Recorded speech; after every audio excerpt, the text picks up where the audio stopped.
Hello, everyone. This is Seth from Engage Podcast to bring you today another great episode of Engage Podcast. But before I can get into that, as always, if you are hearing my voice for the very first time, go ahead and like and subscribe wherever you're hearing this right now. So if you're listening on Apple Podcast, Google Podcast, Podcast Addict, Spotify, or YouTube, go ahead and hit that subscribe button. That way, you can get notified every time we come out with a new episode of Engage Podcast. You won't have to look for us. Boom. It's going to be right there on your phone waiting for you. Also, if you haven't had a chance yet, go over to our YouTube page, our YouTube channel. If you're listening not on YouTube, the link for that's down in the show notes. You can go right there and you get to actually watch today's podcast happening in real time. So that was one of the things we added in the beginning of the year, was a video element to the podcast. So you won't just be able to hear us, you'll be able to actually see us talking and interacting with each other. And you can be a fly on the wall, or you can feel like you can be you're sitting at the table with us, listening to the conversation. It's, in my opinion, one of the coolest things that we've added to the podcast. It really does make a difference in the experience, and I hope you enjoy it. Our guest today is, this is his second time on the podcast. We had him originally back in the summer, but his name is Michael Joanow. Now, he is an attorney here in Mercer County, but he's also currently running for the judge of the common pleas. And I found out what that actually meant, because I don't really know that much about judges. All I knew of judges were like, Judge Judy, the People's Court. That's like that's my wheelhouse of court and what judges are and so on and so forth. I was never into Law and Order or any of those types of shows because I just didn't know. So I had the privilege of just learning about all of this from Michael, but also we got to know Michael a little bit better than we did the first time. The first time he was on last year, it was just kind of an overall, who are you kind of episode. But this episode, we kind of dive in deeper into who he is, his experience, and what makes him the right fit for the judge of the common pleas. So if you're into law, if you're into and you are interested in who is running for judge, this episode is perfect for you. It's got your name written all over it. If you're someone who you don't know that much about what judges do, and you don't know that much about Michael Joanow, then this episode has your name written all over it as well. So give it up for our friend, Michael Joanow.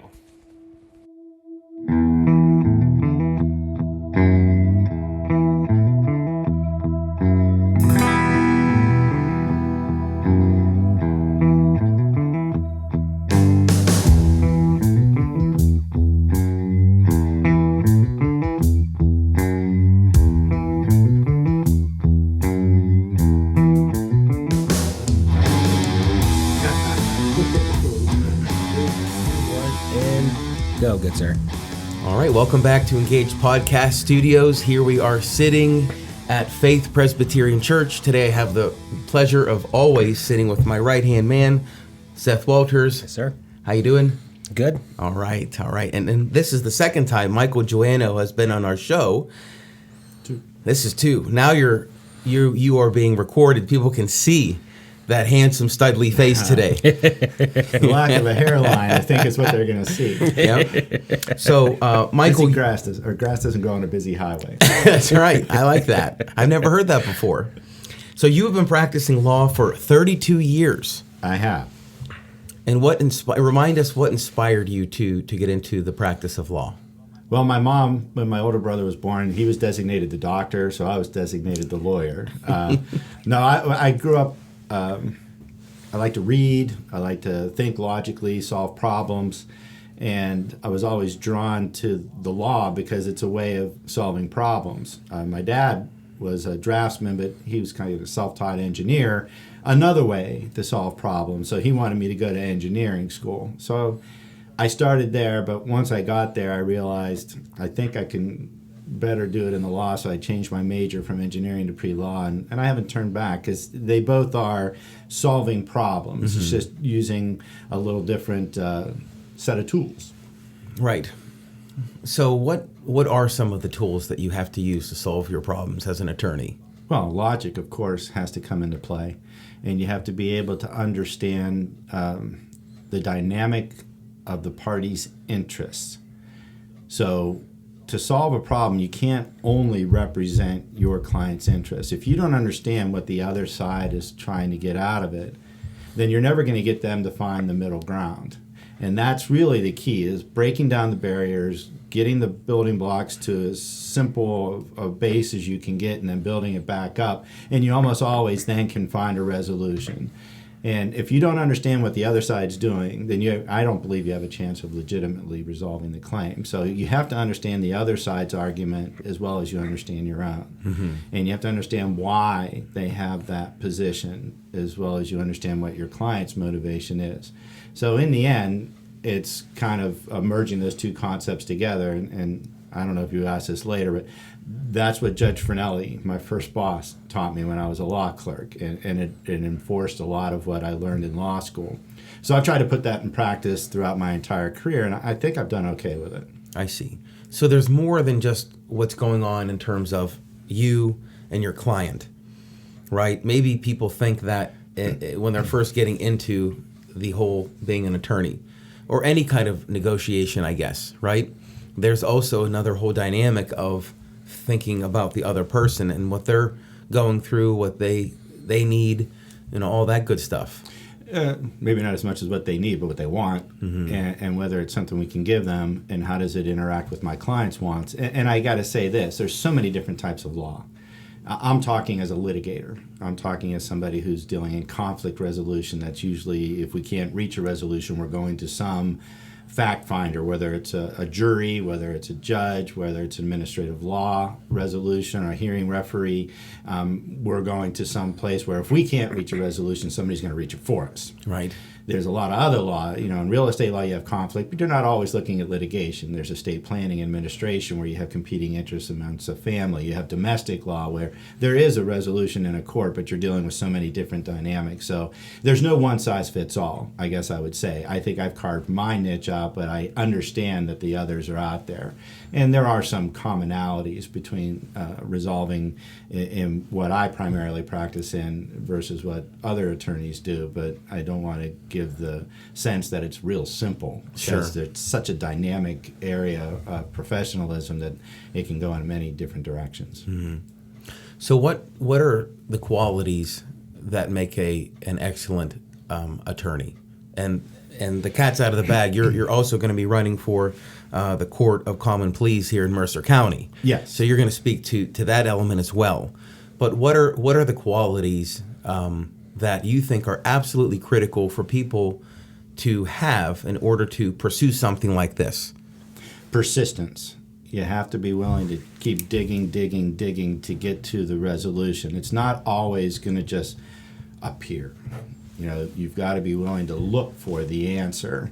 You have to be able to break things down. So I think having the ability to tackle a problem and breaking it into its smaller components, that's where my engineering mind, I guess, comes in, helps a lot. See where there's agreement, see where there's discord, and see how you can merge those two concepts together. You have to be, there's a certain, how do you say this humbly? You have to be an element of intelligence. You have to be able to digest all that information and compute it, which I think that's what the bar exam's for. In law school, it's to weed out those that might have difficulty. And then depending on where you want to go in your practice, there's different disciplines. Are you a good litigator? That means somebody who is very well spoken and can project well, and people believe what they're saying and they trust them.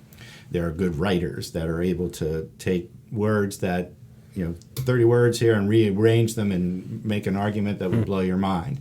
So there's a lot of different skills that can be incorporated into the practice of law. And that's why so many people are lawyers that don't ever even practice law.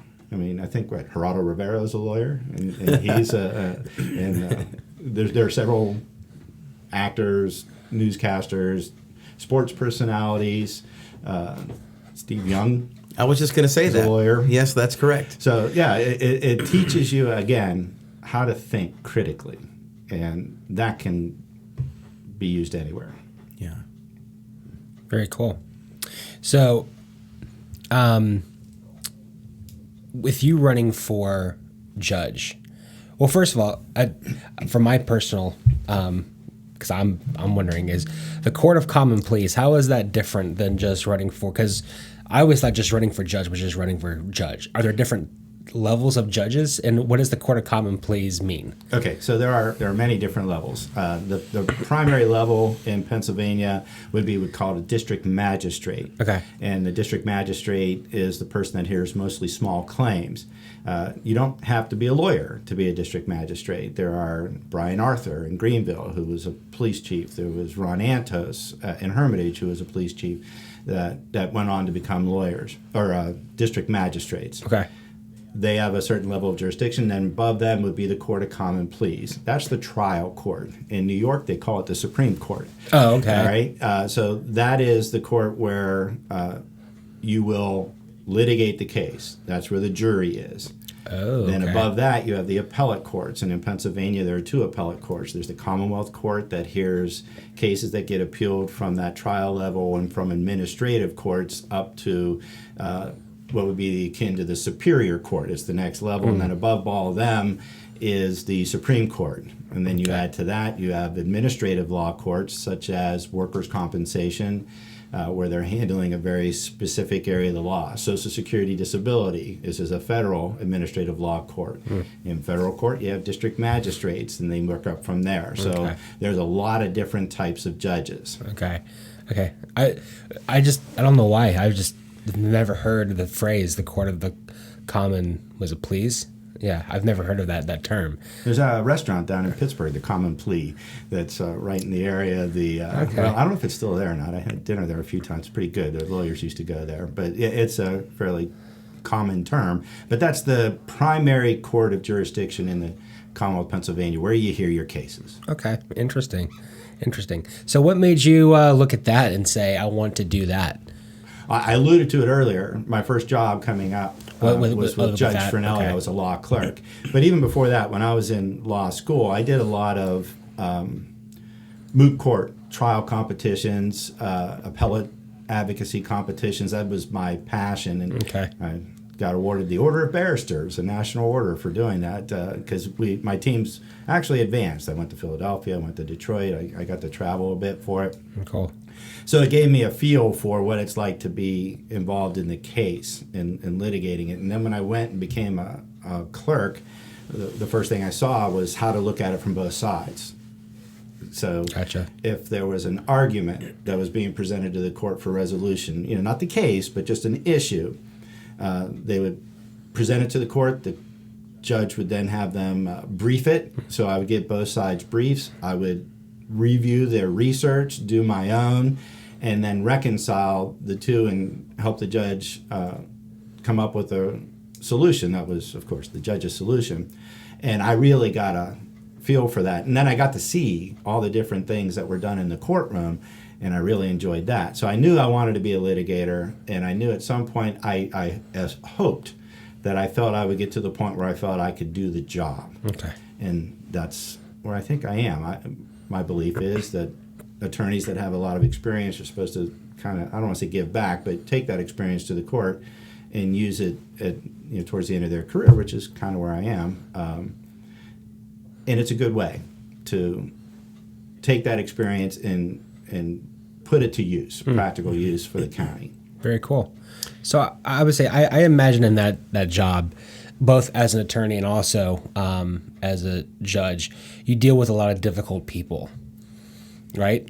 Well, yeah, there's a lot of difficult people in the world, as we know. Of course. And when you're involved in a conflict, it can cause people to be entrenched. A lot of emotion. Okay. And emotion can make things difficult. All right. So yeah, you do run across difficult people. So how do you deal with that? How do you go about that?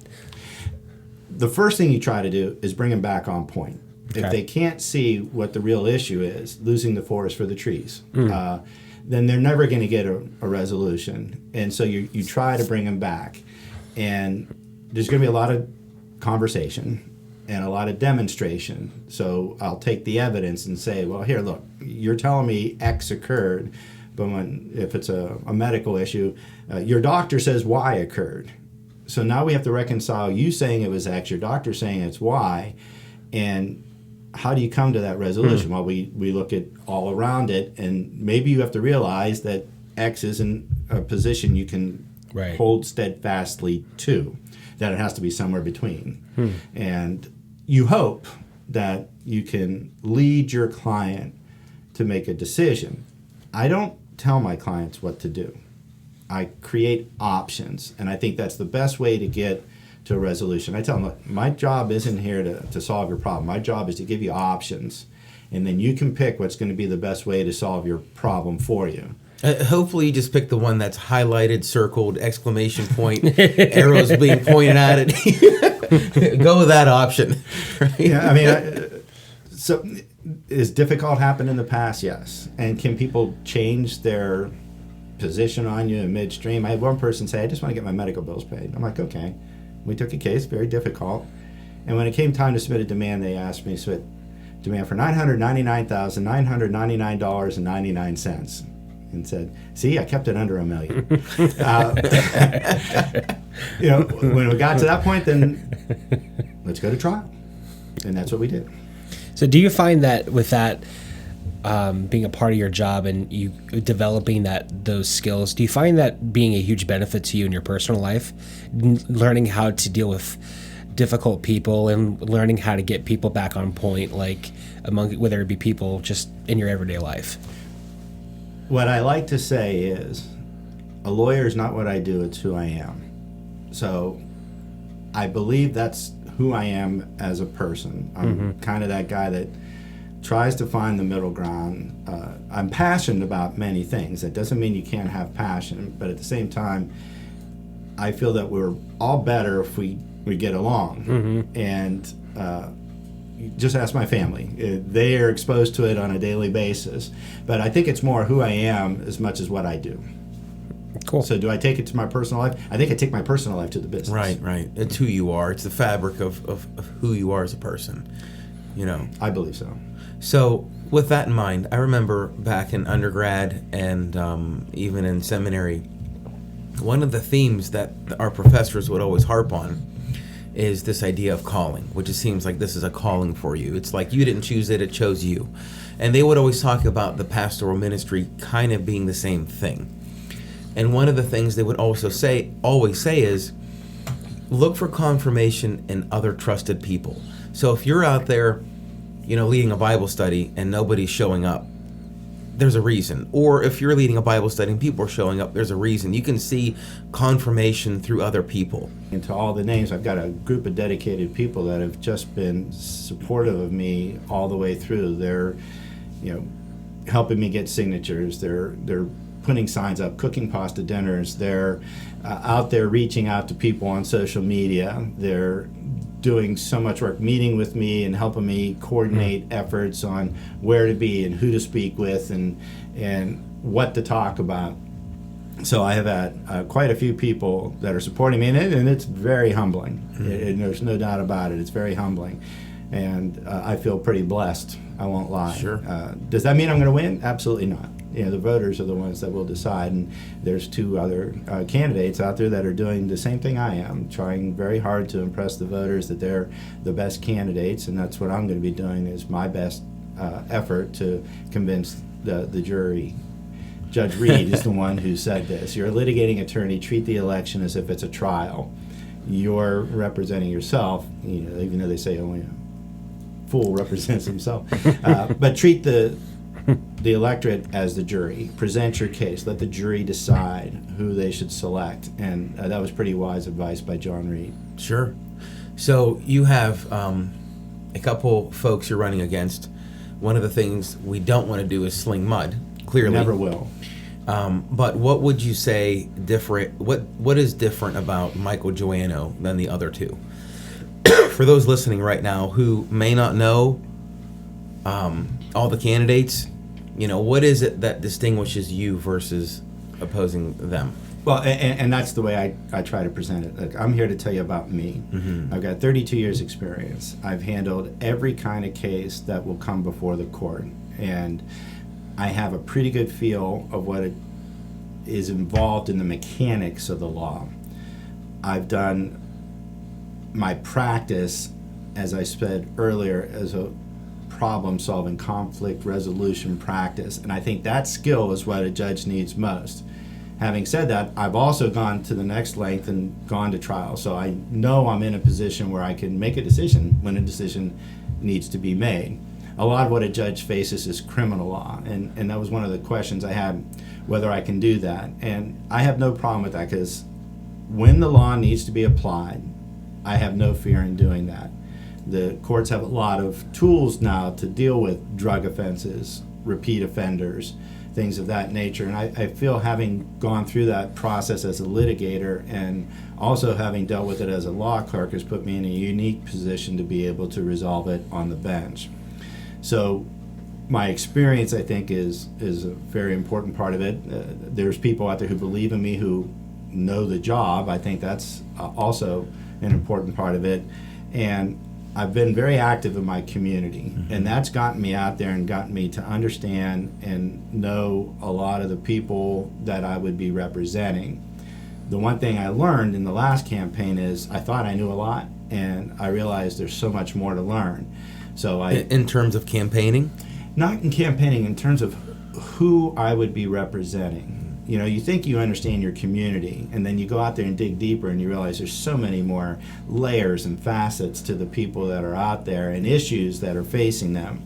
Speak to that. What stood out to you? What did you learn from that time to this time, whether it's the people, groups you're representing, or an issue or two that really open your eyes up? Good question. I would say talking to the people is that even though Mercer County is this small little area in Pennsylvania, there's so much diversity. When you have the Shenango Valley, where I spent a lot of my life, we consider ourselves small town. When you get out to some of the more rural areas, you'll see that the travails they're facing are not the same that we are. I was at Jefferson Township Borough meeting, and they said, "Come on out, let me show you what it's like on a farm." And I'm like, absolutely, I want to do that, because the issues they're facing are not the same that I'm facing with a house a few blocks from the city center of the city of Hermitage.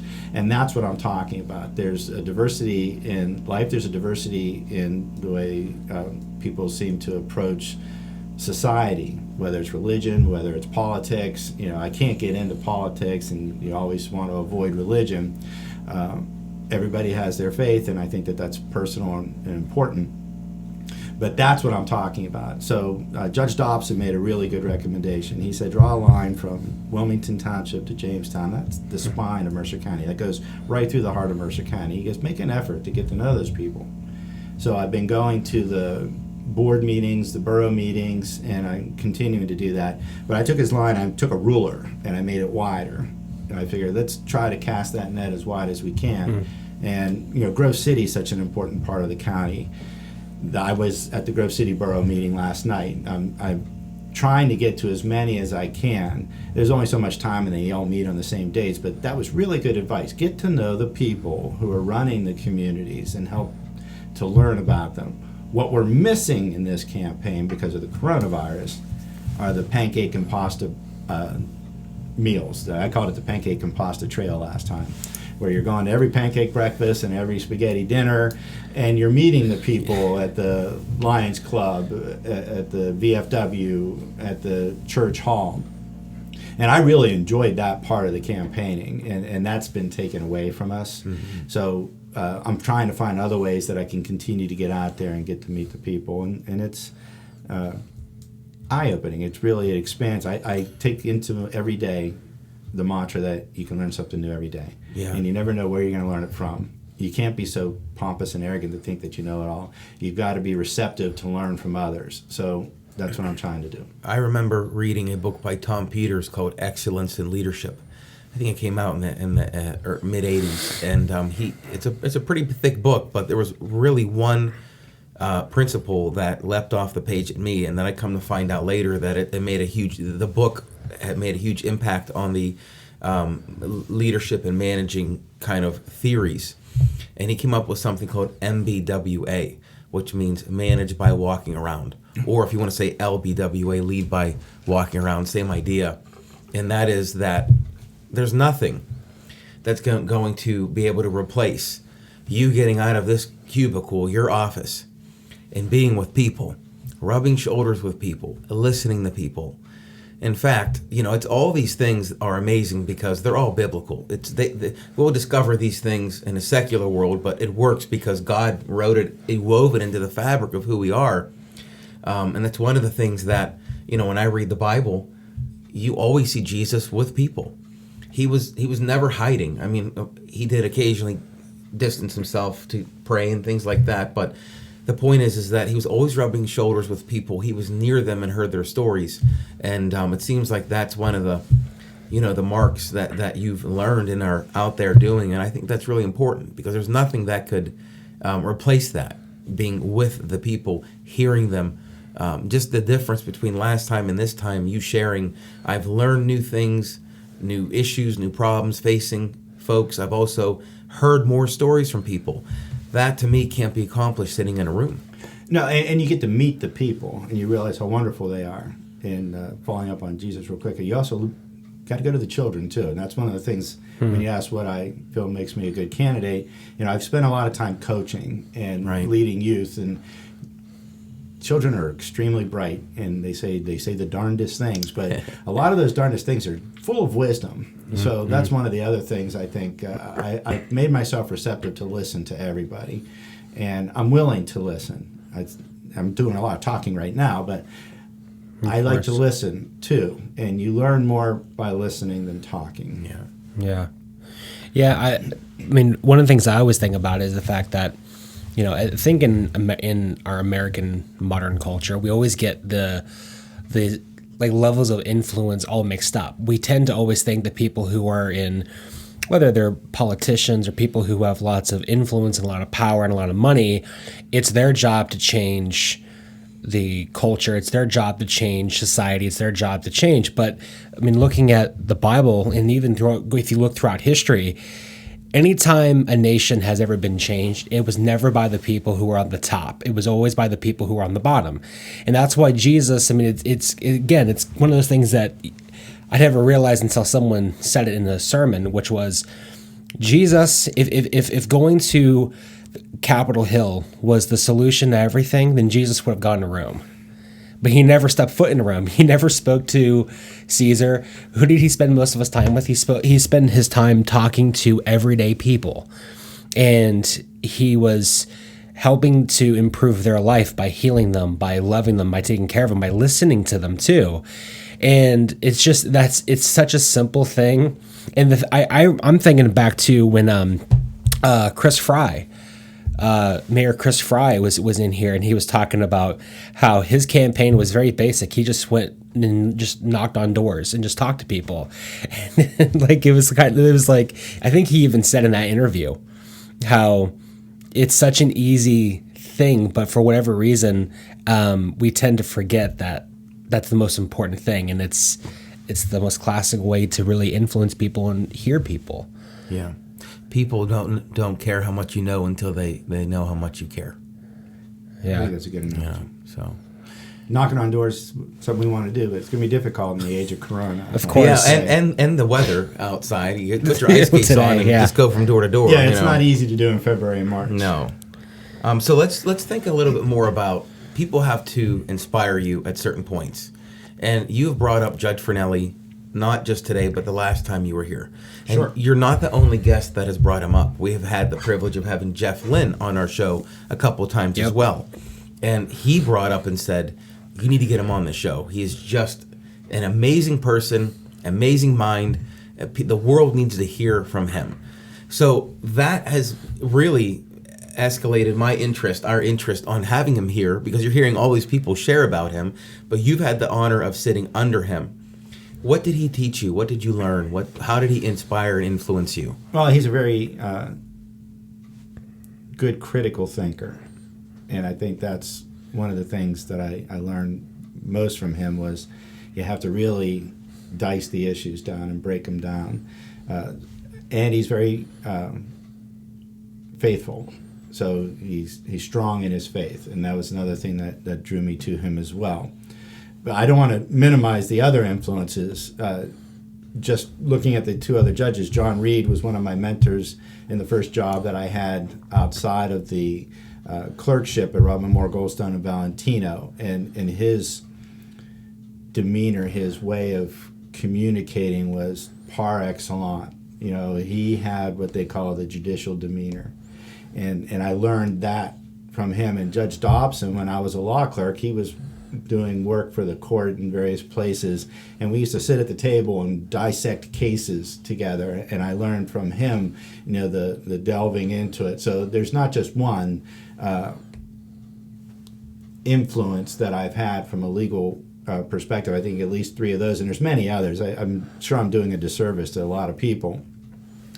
But Judge Finelli would be a wonderful guest if you can get him. I would recommend it highly. Mm-hmm. So flipping that, so there's people who you're looking up to throughout your life, but is there anyone below you where if you had the chance to mentor, right? Like you talked about persistence. Is there anything else you would take a young person to the side and say, okay, you're gonna pursue this. Here's what you need to do. Here's what you need to read. Like, what would those things be? I don't know if I can pull out like a book and say, here's the magical solution. Persistence is one thing, but I think persistence has to be coupled with patience. And then add to that the work ethic.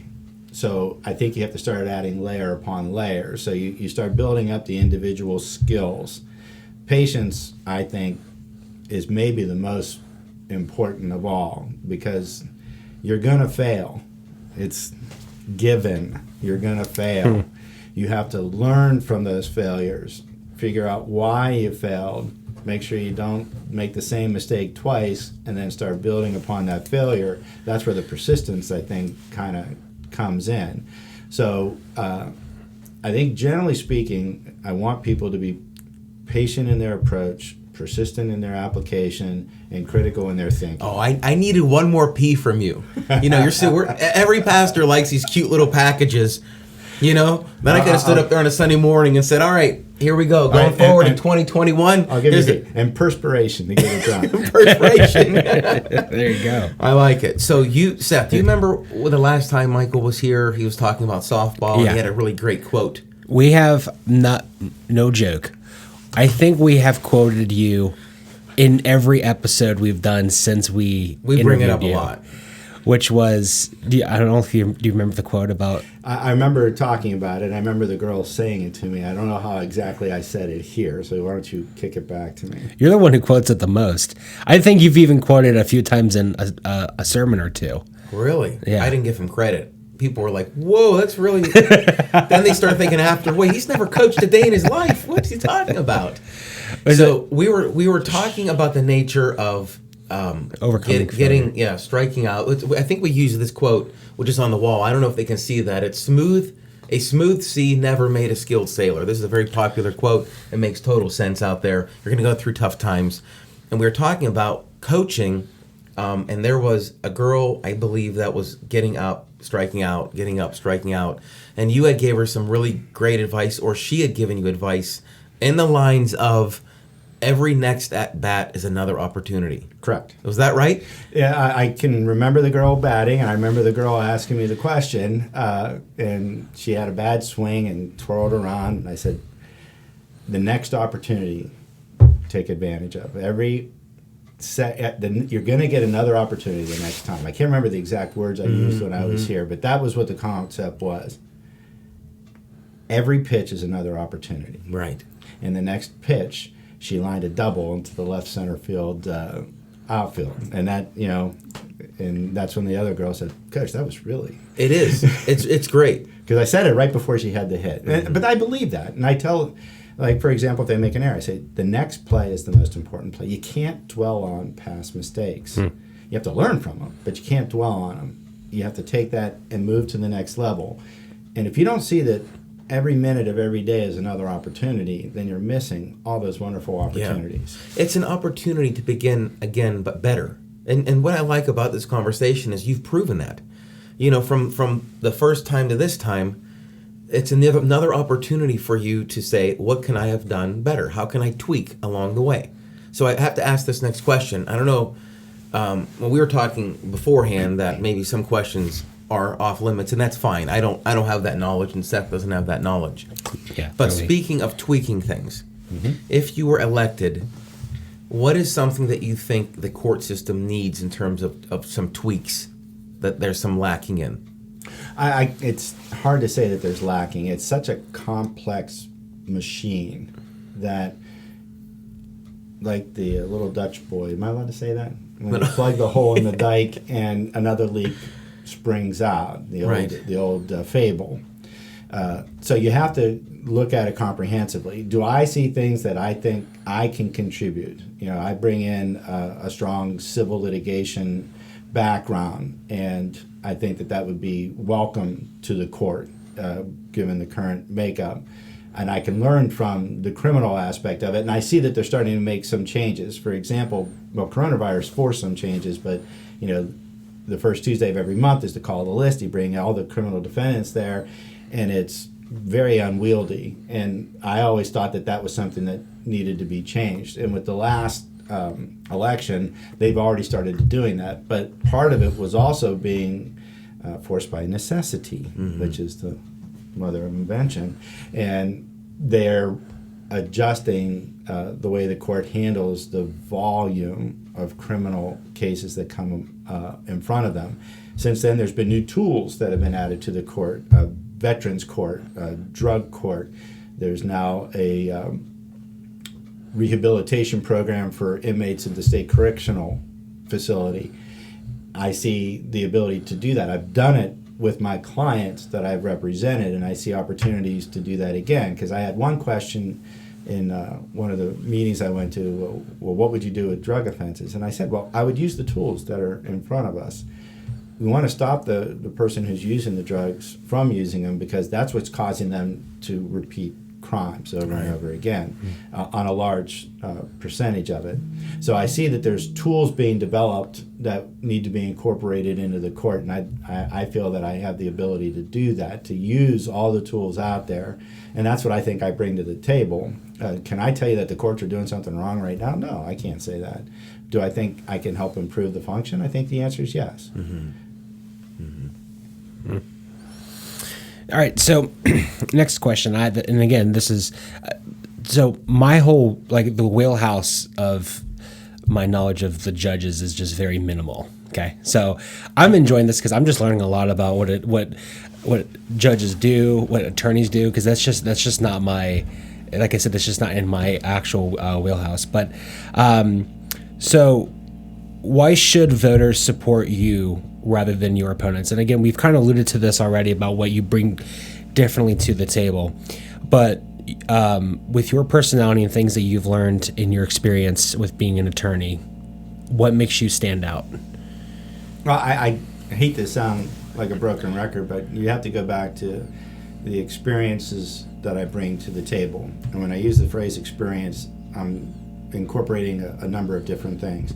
There's my legal experience. 32 years. I started as an associate, and then I became a partner in a law firm, and now I own a law firm. I've been through every step that a lawyer is going to go through. Law clerk, associate, partner, president, owner of a group. So I bring experience legally, and add to that experience all the different types of cases that I have handled throughout my career. Those are the cases that come before the court. So I've got the experience on those types of matters. Then you have the experience that I have in what I call service, the community activities. And you say it's service, but I get as much out of it as the people I'm working for. So all the boards I've been on, like the Community Food Warehouse, the Little League, Girls Softball, Junior Achievement, I've done the American Heart Association Heart Walk chairman, president of the board of directors of my church. I bring all that to the table, so I think I have a wide variety of experience there. Add to that, the work I'm doing with the Hickory schools, the football announcing and the filming and the play-by-play. I've gotten to do a lot of public speaking from that. I think that also helps because as a judge, you've got to command the public. I'll add my faith. I think I have faith in God. I pray a lot. I wish I had more. I wish I did more. But I think I bring that to the table, and I have a strong family supporting me. I think that's important. My wife and my children, my in-laws, my mother, my brothers, they're all supporting me. So I think when you put that package together, I think I bring all the necessary tools. Very cool. And I feel I would do a good job. And if I don't win, I'll be happy to go back to my law practice, which I have built to be what I want it to be. So I'm in a win-win. I say this a lot to my clients. So for example, if somebody's applied for Social Security and they didn't win, or they're trying to get workers' comp and they were denied, or there was something else that we didn't get quite to the level they needed, I would say, all right, well, look, judge said you can work. Let's try it. Mm-hmm. Let's go out there, get the job.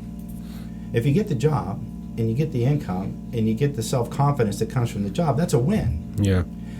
If you get the job and you can't keep it because your medical conditions are such that they're interfering with your ability to do the job, the reason we applied for the disability in the first part, well, now we have evidence that you've tried, and they'll help those who try to help themselves. Yeah. And if you can't get the job because nobody's giving you the time of day and you've put out 30 applications and you just can't do what's necessary to get that job, well, now I have evidence. So it's win-win-win. I'm always looking for the benefit. I'm a glass half full kind of guy. Yeah. Having said that, when you're on the bench, you're the one making the decision, so you have to be able to say, well, for you it's not working. And I feel I can do that as well. So by being able to push the positive, I can also see the yin and the yang of that. And I feel that I bring that to the table. So so kind of like to zero in a couple of those things. In your experience as an attorney, give me like the most controversial or most challenging, if you can, case that you've ever had, and how through that challenge it helped you to grow to the person that you are today. Yeah, that's an extremely difficult question. I'm going to address it this way. I have to be careful because talking about specific facts can give identity of individuals, and I have an absolute about a confidentiality. I would say one of the harder things I had to do was when I was a young attorney, there was a criminal trial, and there was a man murdered children, went on a shooting rampage, and that case came before the court on appeal, and I was the one charged for writing that opinion. So I had to go through all the testimony of the terror that this individual rained on the community, and I had to reconcile that with the legal issues. And that was a significant challenge, significant enough that even when I left the clerkship and started my first job, I maintained that obligation. It took extra time, and I did that on my own time when I was done with the judicial clerkship, because I saw how important it was to look at what was done and be able to get to a resolution. So I can't talk about specific cases, but what I can say is I've seen the worst that people can do upon each other, and I've seen it on I won't say on a regular basis, but on more than enough on a frequent basis. And I feel that I'm capable of handling it. And I think that's the hardest thing a judge would have to do, is because you do see when people are doing the worst to each other. And you can't let that affect your soul. You have to be able to handle that objectively. And that's was really the last hurdle I had to clear in my mind before I put myself up for the position. Am I ready to do that? Right. And I feel that I am. And I don't know, did I answer that question? Yeah. In preparation for today's interview, I was online looking up, great questions to ask potential judges. So just let you know, not all of these are mine, okay? And there was a judge who was reflecting on his career, and one of the questions they asked him was something like you asked about the most difficult decision. And he said that he made a decision once where it was something about that he let someone out, and within a couple weeks he killed somebody. And this is when he was a young judge, and he said he was up for nights, just devastated, crying, And so it's just one of those things, because one of our questions, and we've kind of alluded to it, and you've mentioned it, that folks out there just don't really think about at all, ever, what does a judge do? Or they have this concept in mind, but they don't think of all the different facets. But then on top of that, they think of a guy or gal in a robe that could be very mechanical, whereas this is a very emotional job. I can't imagine having to deal with that scenario, the scenario you're referring to, all the custody stuff. That has to be very difficult emotionally to deal with, I would think. Well, I talked earlier when you said, how do you deal with a difficult client? You have to remove the emotion from the equation. And that's what I've been doing for 35 years. Do I recognize that there's emotion on both sides? Absolutely. But you have to remove, so I can't talk about specific cases. I can't talk about how I would rule in a specific manner. What I can say is, I am an empathetic person in general, but I can also develop the skill of getting rid of that and looking at things objectively. Mm-hmm. And if you can't look at things objectively, you can't, I believe, do the job.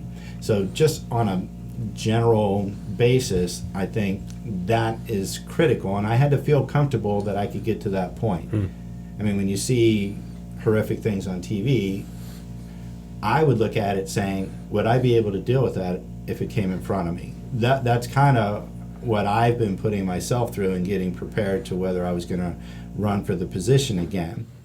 And those were the, I don't want to say skills, but those were the aspects that of the job that I've tried to look at and feel comfortable that I could do, and I feel that I can. Yeah. So with thinking about what we just in the last couple of minutes have been talking about, I imagine that you even at some points, maybe overall, have kind of lost like that faith in humanity. Because I'm thinking of just here, like with our guest last week, the coroner, John Libiante. Yeah. Libinati. He did the same thing to me last week. He did the same exact thing. With seeing the worst of humanity, do you find it difficult to have that faith in humanity, to still see the good in humanity? AKA, are you dead inside? No, I don't lose my faith in humanity. I mean, let's look at what's happened in the last almost exactly 12 months with coronavirus. I think we've seen the yin and yang of society in an encapsulated period of time.